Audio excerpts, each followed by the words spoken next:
గది వెలుపల కోట చుట్టూ విచ్చుకత్తుల పహారా పెట్టారా ఈ బొబ్బిలి మహాసామ్రాజ్యం చూసి విజయనగర రాజులకు అసూయగా ఉంది. ఎప్పుడే ప్రమాదం ముంచుకొస్తుందో తెలీదు. జాగ్రత్తగా ఉండమని చెలికాని వెంకయ్య మహాసేనానికి, మంతెన బుచ్చెన్న సేనానికి కబురు పంపండి అని ఆజ్ఞ జారీ చేసింది మాలిన్. అలాగే అమ్మగారు అన్నాను వినయంగా. ఆలోచించాను. విజయనగర రాజులకు అసూయ ఏమిటి? విజయనగరం అప్పట్లో రేగులవాక అనే పేరుతో ఉండేది. ఇప్పటి విజయనగరం కోటను ఫ్రెంచి ఇంజనీర్లు డిజైన్ చేసి కట్టించారు. ఆ కోట రేగులవలస శివారులో ఉంది. విజయనగర రాజ్యం బొబ్బిలి యుద్ధం నాటికి గోదావరి నుంచి కటకం వరకు ఉండేది. కటకం అంటే ఇప్పటి ఒరిస్సా రాష్ట్రంలోని కటక్. 20 చదరపు మైళ్ళ వైశాల్యం గల బొబ్బిలి మహాసామ్రాజ్యమట. 500 మంది వీరులున్న సైన్యానికి చెలికాని వెంకయ్య మహాసేనానట. నాకు తమాషా అనిపించింది. అప్పట్లో మల్లమ్మదేవి అలా అనుకునేది కాబోలు. 20 చదరపు మైళ్ళ వైశాల్యం ఉన్న బొబ్బిలిని చూసి గోదావరి నుంచి కటకం వరకు ప్రభువులైన విజయనగర రాజులు అసూయపడేవారా? కారణం ఏమిటి అని ఆలోచిస్తున్నాను. నమ్మటానికి వీలు అయినవి అయినా కాకపోయినా ఈమె నుంచి ఆనాటి వాతావరణం మరిన్ని వివరాలు రాబట్టవచ్చని అనిపించింది. ప్రయత్నం చేసి చూద్దామనుకున్నాను.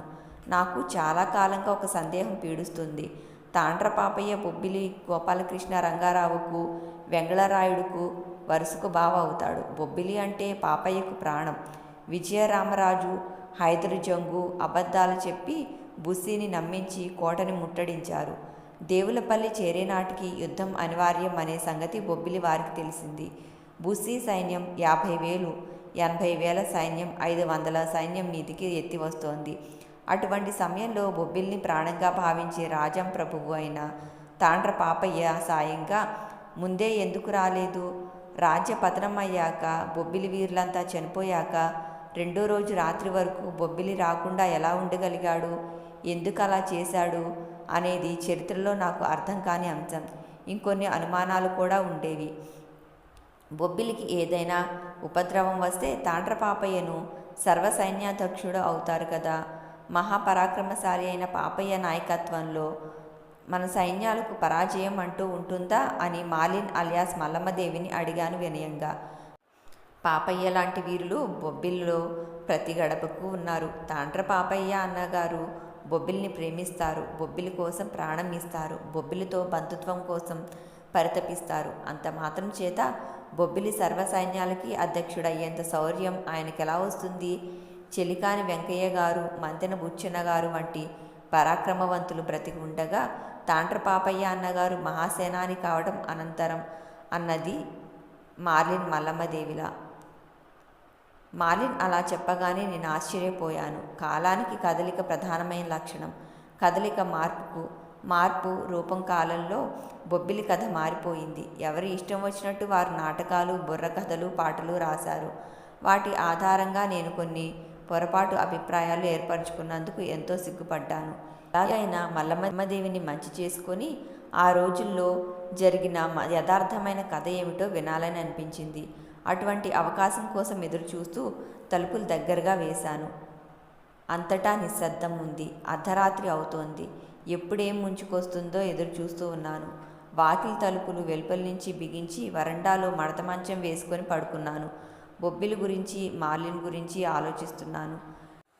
ఆమె మాట తీరు, ముఖవర్చస్సు, కళ్ళలో కనిపించే వెలుతురు అంతా చూస్తుంటే బాగా చదువుకున్న దానిలా ఉంది. ఎక్కడి నుంచి వచ్చిందో, ఎందుకు వచ్చిందో అర్థం కాకుండా ఉంది. ఆమెకు తెలుగు మాట్లాడడం ఎలా వచ్చింది? పోనీ నేర్చుకుంటే తెలుగు రావచ్చు. కానీ బొబ్బిలి యుద్ధం కాలం నాటి సంగతులను ఎలా చెప్పగలుగుతోంది? ఆ పాత్రల గుణగణాలను ఎలా వివరించి చెప్పగలుగుతోంది? అదే నాకు అర్థం కాకుండా ఉంది. పునర్జన్మ అసత్యం కాదని నిరూపిస్తోంది సైన్స్. ఇది కూడా అటువంటి కేసే అయి ఉండొచ్చు. పునర్జన్మలు అసత్యం కాదు, కానీ చారిత్రక వ్యక్తులు మళ్ళీ పుట్టడం అరుదు. ఏదేమైనా మిస్ మార్లిన్ విచిత్రమైన యువతి. ఆమె చెప్పే సంగతులు అసత్యాలను నిరూపించడం అసాధ్యం. దొరికే ఆధారాలను బట్టి నిజమే అని నమ్మాల్సి వస్తోంది. కళింగ కైఫియతులోని తాండ్ర పాపయ్య విజయరామరాజును చంపిన దృశ్యం విపులంగా రాసి ఉంది. నేను ఆ కైఫియతు చదివాను. దానికి ఇప్పుడు మిస్ మార్లిన్ చెప్పేదానికి సరిగ్గా సరిపోతుంది. కాబట్టి ఆనాటి బొబ్బిలి యుద్ధ దృశ్యాలు వ్యక్తులు ఆమెకు తెలుస్తున్నాయి. ఈ అవకాశాన్ని పురస్కరించుకొని ఆనాటి యథార్థ గాథను నేను వినాలి. డబ్బుకి ఆశించి చరిత్రను కొందరు ఇష్టం వచ్చినట్టు రాశారు. వారు చెప్పేది ఎంత నిజం, ఎంత అబద్ధం అనే సంగతి మిస్ మార్లిన్ నాకు వివరించగలదు అన్న నమ్మకం కుదిరింది. ఆమె అన్ని విషయాలు చెప్పదు. ఎల్లుండి బోనాల పండగ, బొబ్బిలి మృతవీరులకు బలులు పొంగళ్ళు ఇచ్చే పండగ. ఆ రోజు అర్ధరాత్రి 1757 జనవరి 24 నాటి మంటలు, ఏడుపులు వినిపిస్తాయని జనశ్రుతిలో చెప్పుకుంటారు. అదే నిజమైతే సైకాలజీ ప్రకారం ఆ రోజుకు ఈ మార్లిన్ మల్లమ్మదేవిగా పరిపూర్ణమైన ఆలోచనకు లోనవుతుంది. అప్పుడు ఈ యథార్థ గాథను నేను తెలుసుకునే వీలుంటుంది. తెల్లవారితే సైకియాట్రిస్ట్ వస్తాడు విశాఖ నుంచి. ఆయన చేసే వైద్యం ఎలా ఉంటుందో ఇప్పుడు నేను ఊహించలేను. కానీ అది నా ప్రయత్నానికి విఘ్నం కాకూడదు. ఆయన దీన్ని పిచ్చిగా నిర్ణయించవచ్చు. మార్లిన్కు సంకెళ్ళు వేయండి, నిమ్మకాయ రుద్ది నీళ్లు పోయండి, మత్తు ఇంజెక్షన్ ఇవ్వండి అని ఆదేశించవచ్చు. అటువంటి పరిస్థితులు ఎదురు అయితే నేను చేయవలసిన పనులు ఏమిటో ఆలోచిస్తూ అరకన్నుగా కోడినిద్ర పట్టించాను. అరగంట అయ్యాక కేకలు బొబ్బలు వినిపించాయి. ఉలిక్కిపడి లేచాను. గదిలో మిస్ మార్లిన్ పెద్దగా అరుస్తూ తలుపు దడదడ బాదుతుంది. ఆ స్థితిలో తలుపు తీస్తే ఆమె నా మీదికి దూకి నా పీక నులిమినా ఆశ్చర్యం లేదు. నా ఆడదాని మనోబలం ముందు మగవాడి శరీర బలం ఎంత? అయినా నేను వెనక అడుగు వేయకుండా తలుపు తీశాను. మిస్ మార్లిన్ తలుపు తీయగానే నన్ను రెక్కబట్టి లోపలికి లాగింది. తూలి పడిపోయాను. చావండి మూర్ఖులారా, చావండి. ఆడదంటే అబల కాదు, ఆదిశక్తి. వెలమకాంతలు అంత తేలిక అయిపోయినారా మీకు? మేము యుద్ధరంగంలో ప్రాణాలు ఆశించి బందీలుగా చిక్కుతామని నీచంగా ఆలోచిస్తారా? దేశ స్వాతంత్రాన్ని రక్షించుకోవడంలో మగవారికి ఎంత బాధ్యత ఉన్నదో ఆడవాళ్లకు అంత బాధ్యత లేదా? మీతో పాటు మేము యుద్ధం చేయవద్దా? మా స్త్రీత్వం, మా శౌర్య పరాక్రమాలు, స్వాతంత్రం కోసం మేము పడే తపన అంతా తాటాకు మంటలకు ఆహుతి చేస్తారా? నా బిడ్డ చినవెంకటరాయుడిని అగ్నికి ఆహుతి కావాలా? ఇది అన్యాయం, ఇది ఘోరం, ఇది నీచం, ఇది పిరికితనం, ఇది మురికితనం, ఇది ఆలోచన కాదు, అంధత్వం. ఇది ముందు చూపు కాదు, క్రింది చూపు. ఇలా బలైపోయిన వెలమవారి ఆడపడుచుల ఆంతర్యాలు అగ్నిగోళాల్లాగా కాలగర్భంలో కరుడు కట్టి నిలుస్తాయి. అవి ఎప్పుడో ప్రేలుతాయి. మగవాడి ఆలోచనల వెనుక ఉన్న మకిళ్లను నడివీధికి ఈడుస్తాయి. కాలాన్ని నిలదీసి న్యాయం చెప్పమని అడుగుతాయి. చరిత్ర పుటల మీద మగవాడు పోసిన మాయ జలతారును కరిగించి కాలరాస్తాయి. మగవాళ్ళు సృష్టిస్తున్న అపోహల్ని చీల్చి పేల్చి కాల్చి ధూ అని ఉమ్మి అవతలకు గిరాటు వేస్తాయి.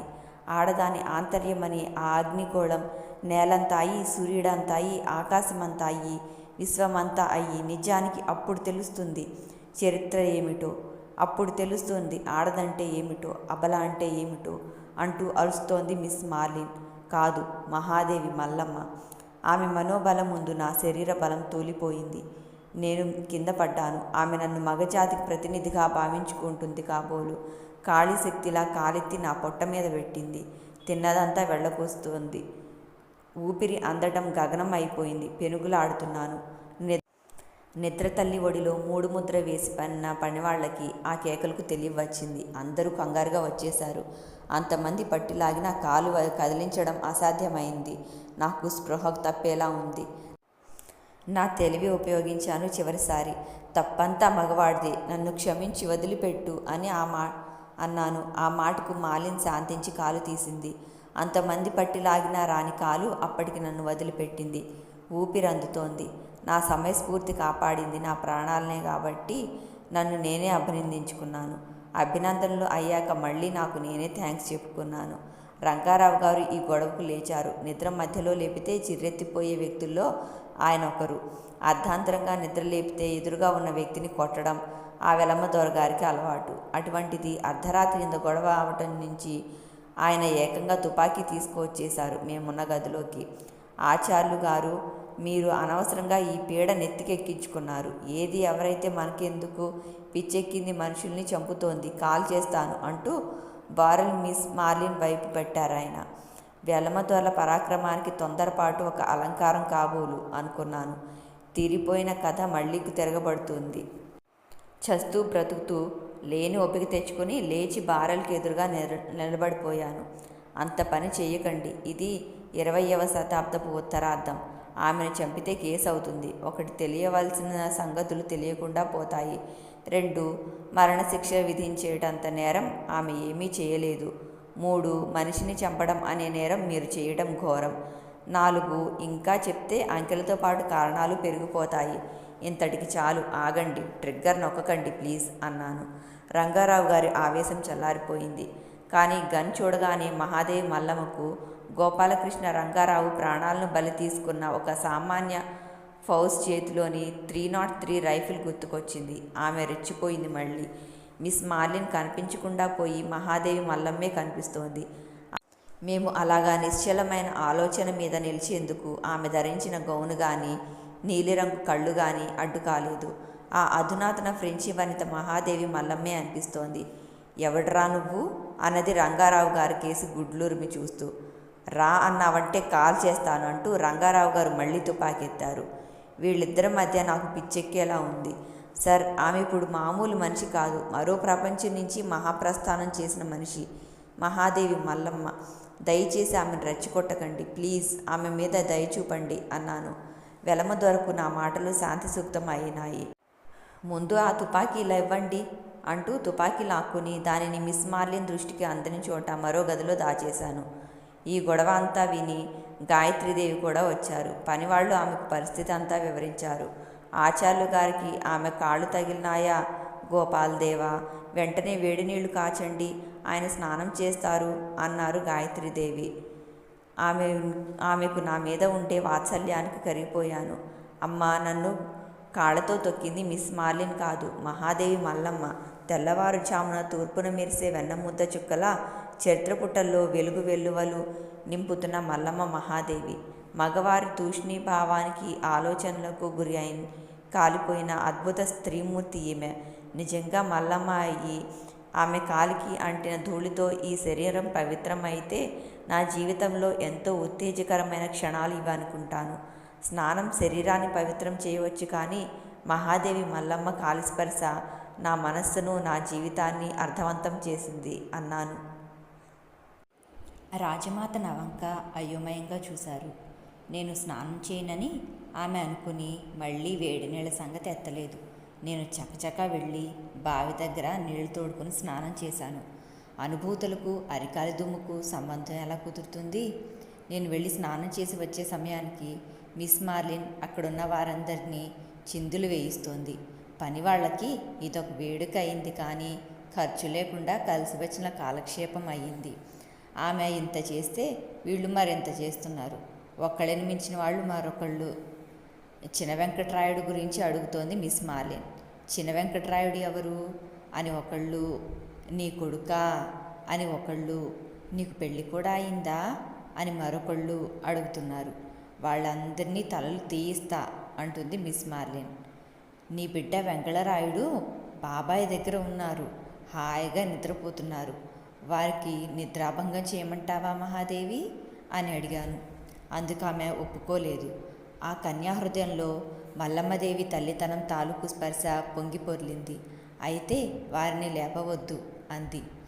అందరినీ వెళ్ళిపోమన్నాను. రంగారావు గారు బాగా కోపం మీద ఉన్నారు. గాయత్రీదేవి అయోమయంలో ఉన్నారు. పనివాళ్ళు వేడుక చూస్తున్నంత సంతోషంతో ఉన్నారు. అందరూ నా మాట విని వెళ్ళారు. నాయన, ఈ పిచ్చిది మళ్ళీ నిన్ను ఒంటరిగా ఉండటం చూసి ఏం చేస్తుందో అని తన అనుమానాన్ని వ్యక్తం చేశారు గాయత్రీదేవి. నా మీద నాకున్న నమ్మకాన్ని మరొకసారి మననం చేసుకున్నాను. పర్వాలేదు, వెళ్ళి రమ్మని ఆమెను సాగనంపాను. తెల్లవారితే అంతా పెళ్లి పనులు, విశ్రాంతి క్షణం తీరికుండదు. దయచేసి మీరు నిద్రపోండి అని మిస్ మార్లిన్ని బ్రతిమలాడటం ప్రారంభించాను. అందుకు ఆమె మల్లమ్మదేవిలా ఒప్పుకుంది. తాను మల్లమ్మదేవినే అన్న తృప్తితో కాసేపటికి ఆదమరచి నిద్రపోయింది. నాకు ఒక సంగతి బాగా తెలిసొచ్చింది. ఆమె మాటలకు అంగీకరించాలి తప్ప ఆమెకు ఎదురు చెప్పకూడదు. ఆమె మల్లమ్మదేవి కాదని ఆమె ఎదురుగా అనకూడదు. ఉపాయంతో పరిస్థితిని, ఆమె కోరికల్ని సమన్వయించాలి అని తోచింది. అందుకు ముందు కన్నా ఆమె మీద నాకు జాలి అధికమైంది. కొద్ది నిమిషాల క్రితం నా పట్ల ఆమె ప్రవర్తన నాకు ఇప్పుడు భయం కలిగించలేదు. మడత మంచం వాకిలికి ఆనించి అడ్డుగా ఉంచి దాని మీద నిద్రపోయాను. మిస్ మార్లిన్ గది వెలుపలకు పోవాలంటే నా మంచం మీదుగా పోవాలి. అటువంటిది ఏమీ జరగకుండానే తెల్లారింది. మిస్ మార్లిన్ను ఎలాగో ఒప్పించి టిఫిన్ చేయించాను, కాఫీ తాగించాను. నేను వింత కృత్యంతో చేయవలసిన పనులు ఏవీ చేసుకోలేదు. ఆమె సేవలో ఉన్నాను. ఆమెకు నా మీద మంచి అభిప్రాయం కలిగేందుకు వీలు కల్పించుకున్నాను. ఈ పూట ఆమె రవ్వంత ప్రశాంతంగానే ఉంది. వెంట తీసుకొని ఆ రోజు పోస్టు ఇంకా అర్జెంటు కాగితాలు చూసుకునేందుకు నా గదికి తీసుకువచ్చాను. నా కుర్చీలో మిస్ మార్లిన్ను కూర్చోమని ఎదురుగా నేను కూర్చున్నాను. మధ్య మధ్య ఏవో మాటలు చెప్తూ ఆమెకు తిక్క పెరిగిపోకుండా చూసుకుంటూ పోస్టు చూస్తున్నాను. ఆ రోజు ఉత్తరంలో ఇతర దేశాల నుంచి వచ్చిన ఎయిర్మెయిన్ ఉత్తరం ఒకటి ఉంది. బరువుగా ఉంది. విప్పి చూశాను. అది పిఠాపురం రాణి సీతాదేవి ఫ్రాన్స్ నుంచి రాసిన ఉత్తరం. అందులో మిస్ మార్లిన్ తాలూకు వివరాలు అన్నీ ఉన్నాయి. ఆమె తల్లిదండ్రులు ఆమె గురించి బెంగపడటం ఉంది. ఆమె ఫోటో ఉంది. ఆమె ఇండియా బయలుదేరి రావటం వరకు ఉంది. నాకు సంగతులు అన్నీ తెల్లం అయ్యాయి. ఆమెను అక్కడే కూర్చోమని చెప్పి నేను పైకి వెళ్ళాను. రంగారావు గారికి ఆ ఉత్తరం చూపించి సంగతి అంతా వివరించాను. ఆమె మీద కోపం తెచ్చుకోవటం అర్ధరహితమనే విషయం ఆయనకు అప్పటికి బోధపడింది. రాజమాతకు అన్ని సంగతులు చెప్పాం. అయితే పునర్జన్మలు ఉన్నాయన్నమాట. ఈ మిస్ మార్లిన్ మల్లమ్మదేవి మరొక జన్మ అన్నమాట. ఎంత చిత్రం అన్నారు గాయత్రీదేవి. అవునండి, ఈమె నుంచి మనకు తెలియవలసిన సంగతులు చాలా ఉన్నాయి. ముఖ్యంగా మనం ఆమె కోరికలను తిరస్కరించడం కానీ ఆమె ఆజ్ఞలకు ఎదురు చెప్పడం కానీ చెయ్యకూడదు. అప్పుడే మనకు కావలసిన సంగతులు అన్నీ వెలుగులోకి వస్తాయి అన్నాను. అయితే ఈమెను డాక్టర్ వెంట పంపటం లేదా అని అడిగారు రంగారావు గారు. రాజమాత నా వంక చూశారు. అవునండి, అవసరమైతే డాక్టర్ గారినే ఇక్కడ ఉండమంటాను. రేపే కదా బోనాల పండుగ, కనీసం ఆ రాత్రికి అయినా ఈమె ఇక్కడ ఉండాలి అన్నాను.